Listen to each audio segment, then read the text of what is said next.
আসসালামু আলাইকুম।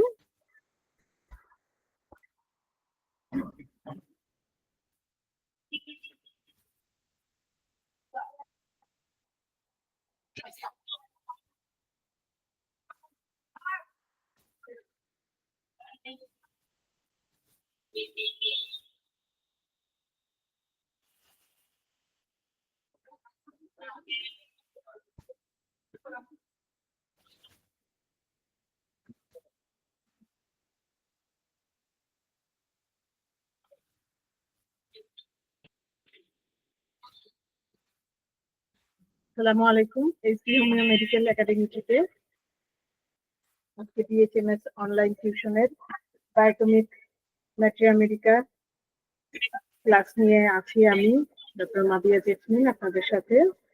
আজকে আমাদের 11তম ক্লাস এবং আজকে আমরা পড়বো টেলিসাল।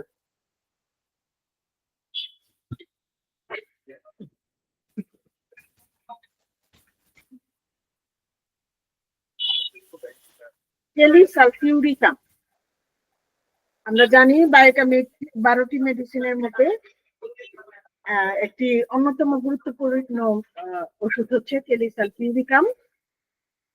এর রাসায়নিক সংকেত হচ্ছে K2SO4।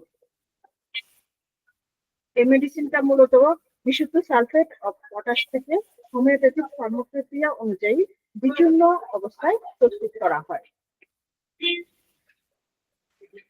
1 মিনিট, অনেক নয়েজ হচ্ছে।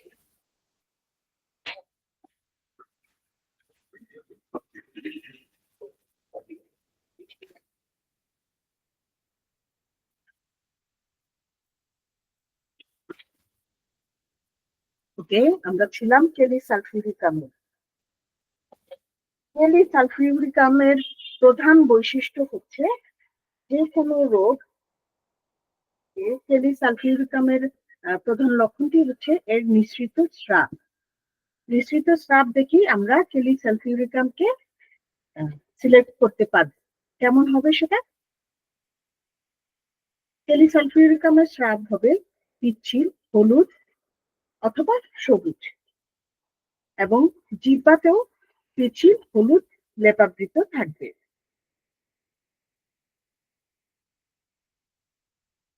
শ্বাসনালীর যাবতীয় রোগে আমরা টেলিসালফিউরিকাম ব্যবহার করতে পারি, তবে এটা রোগের তৃতীয় অবস্থা। কখনোই রোগের প্রথম অবস্থায় টেলিসালফিউরিকাম ইউজ হয় না।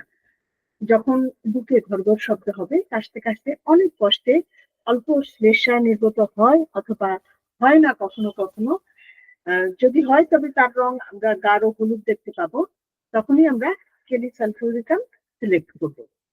এছাড়াও আমরা স্নায়ুশূল অথবা যে কোনো ধরনের ব্যথায়, সে ব্যথা যদি পরিবর্তনশীল হয়, এক জায়গা থেকে আরেক জায়গায় দৌড়ায় ব্যথা, রোগী নিজেই আপনাকে বলবে যে ব্যথাটা কখনো এক জায়গায় থাকে না, এটা দৌড়াদৌড়ি করে, তখন আমরা বুঝবো যে এটা টেলিসালফিউরিকামের অভাবে দেহে এই অবস্থা তৈরি হয়েছে।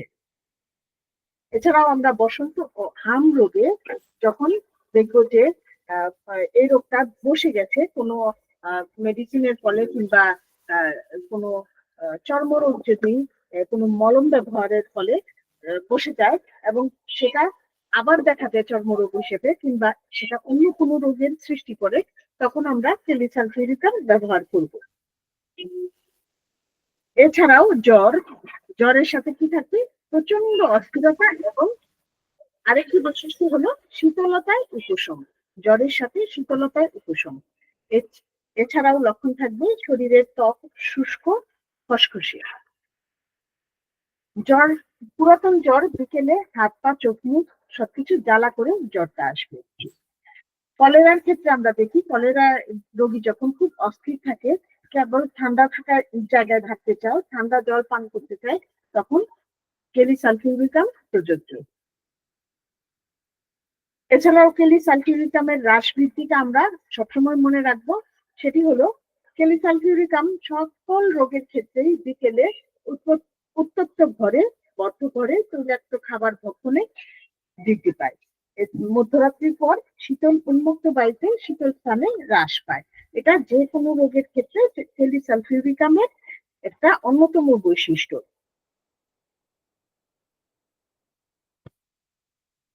এখন আমরা দেখবো কেলিসালফিউরিকামের মানসিক লক্ষণ। আমরা মনে রাখবো যে কেলিসালফিউরিকামের ব্যথা যেমন পরিবর্তনশীল, তার মানসিক অবস্থাও তেমনি পরিবর্তনশীল। কখনো ভালো থাকে মন, আবার কখনো খারাপ থাকে। রোগী একগুঁয়ে, খিটখিটে ও রাগী প্রকৃতির হয়। সন্ধ্যার দিকে এদের সবসময় মন খারাপ থাকে। এটা কেলিসালফিউরিকামের একটা অন্যতম বৈশিষ্ট্য, যে রোগীর সন্ধ্যায় মন খারাপ থাকবে, পড়ে যাওয়ার ভয় থাকে তার মধ্যে। এবং কেলিসালফিউরিকামের রোগী ঘুমের মধ্যে চমকায়, চিৎকার করে এবং ঘুমের মধ্যেই কথা বলে, সর্বদাই ব্যস্ত থাকে এবং সকল কাজে ভীত। যখন আমাদের পরীক্ষায় যদি এভাবে প্রশ্ন আসে যে কেলিসালফিউরিকামের চরিত্রগত লক্ষণ আলোচনা করে, তো সেক্ষেত্রে আমরা পরিচয়ক লক্ষণের সাথে মানসিক লক্ষণটাও লিখে দিব। পরিচয়ক লক্ষণের সাথে মানসিক লক্ষণও সেক্ষেত্রে চলে আসবে। কিংবা এইভাবে আলাদা করে প্রশ্ন আসতে পারে যে কেলিসালফিউরিকামের পরিচয়ক লক্ষণ লিখো, কিংবা কেলিসালফিউরিকামের মানসিক লক্ষণ লিখো।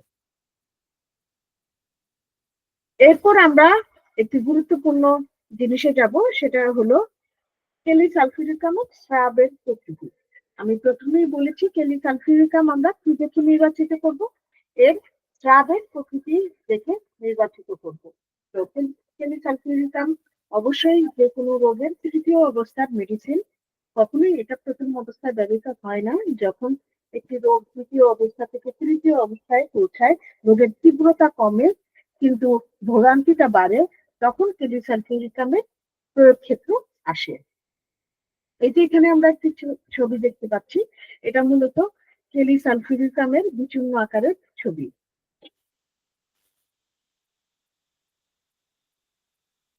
কেলিসালফিউরিকামের স্রাব হবে হলুদ অথবা সবুজ বর্ণের। এটা আমরা সবসময় মনে রাখবো, হলুদ অথবা সবুজ বর্ণের যে কোনো স্রাব হবে পিচ্ছিল, আঠালো ও চটচটে। এছাড়াও কেলিসালফিউরিকামের স্রাব হবে জ্বালাজনক ও ক্ষতকারক। মানে এটা শরীরের অন্য কোথাও লাগলে সেখানে চুলকাবে, একটা ক্ষত তৈরির প্রবণতা থাকবে স্রাবের মধ্যে। অনেকে দেখবেন যে সর্দি হলে নাকের চারপাশে ক্ষত হয়ে যায়, অনেকে দেখবেন লালা পড়লে মুখের পাশে ক্ষত হয়ে যায়, কিংবা যৌনাঙ্গেও এরকম ক্ষত হয়। হ্যাঁ, তো কেলিসালফিউরিকামের যে কোনো স্রাব হোক, সেটা জ্বালাজনক এবং ক্ষতকারক হবে। এবার আসি আমরা পরীক্ষার জন্য কেলিসালফিউরিকামের কি প্রস্তুতি নিতে পারি। কেলিসালফিউরিকাম এর পরিচয়ক লক্ষণ ও মানসিক লক্ষণ লিখুন। এই প্রশ্নটা আমাদের 2005, 2008 এবং 2015-তে এসেছে। তো এই প্রশ্নটা আমাদের জন্য খুবই ইম্পর্টেন্ট। কেলিসালফিউরিকামের স্রাবের প্রকৃতি বর্ণনা করো। এটাও আমরা কিছুক্ষণ আগে পড়েছি, এটা 2011-তে এসেছে বোর্ড পরীক্ষায়, ঠিক আছে। কেলিসালফের উৎস কি, 2005-এ এসেছে। তো এই প্রশ্নগুলি মোটামুটি কেলিসালফিউরিকাম থেকে এই কয়েকটা প্রশ্ন আমরা যদি করি, এটা পরীক্ষার জন্য প্রস্তুতি আমাদের সহজ হবে। যেহেতু আমরা জানি বায়োকেমিক ম্যাটেরিয়া মেডিকা এবং হোমিওপ্যাথিক ম্যাটেরিয়া মেডিকা দুইটা একসাথে প্রশ্ন হয় সেকেন্ড ইয়ারে। তো বায়োকেমিক ম্যাটেরিয়া মেডিকা থেকে কিন্তু খুব বেশি যে আপনাদের প্রশ্ন করতে হবে এরকম না। অল্প কিছু প্রশ্ন করলেই পরীক্ষার জন্য, পরীক্ষার প্রস্তুতি হিসেবে সেটা কভার হয়ে যাবে। জানার জন্য তো অবশ্যই অনেক করতে হবে, কিন্তু যেটা পরীক্ষার ব্যাপারটা, সেটা অল্প কিছু প্রশ্ন করলেই হয়ে যাবে। সেটা আমি প্রত্যেকটা ঔষধের সাথে সাথে আলোচনা করে দিব যে কি প্রশ্ন করলে মোটামুটি আপনারা কমন পাবেন বায়োকেমিকে। তো এই ছিল আমাদের আজকের এতটুকুই আয়োজন। তো আজকে আমরা এ পর্যন্তই রাখছি। এই সম্পর্কে, কেলিসালফিউরিকামের সম্পর্কে যদি আপনাদের কোনো প্রশ্ন জানার থাকে, তাহলে আমাকে নেক্সট ক্লাসে কিংবা এখনই জিজ্ঞেস করতে পারেন, আমি ইনশাল্লাহ উত্তর দিয়ে দিব।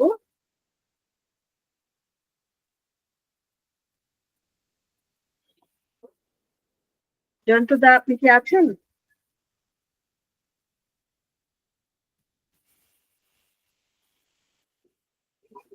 আজকে আমরা শুধু একটা মেডিসিন করলাম, তাই খুব তাড়াতাড়ি হয়ে গেল। তো যদি কেউ কোনো প্রশ্ন করেন তাহলে আমি সেক্ষেত্রে উত্তর দিতে পারি, যেহেতু আমাদের হাতে এখনো বেশ কিছুক্ষণ সময় আছে।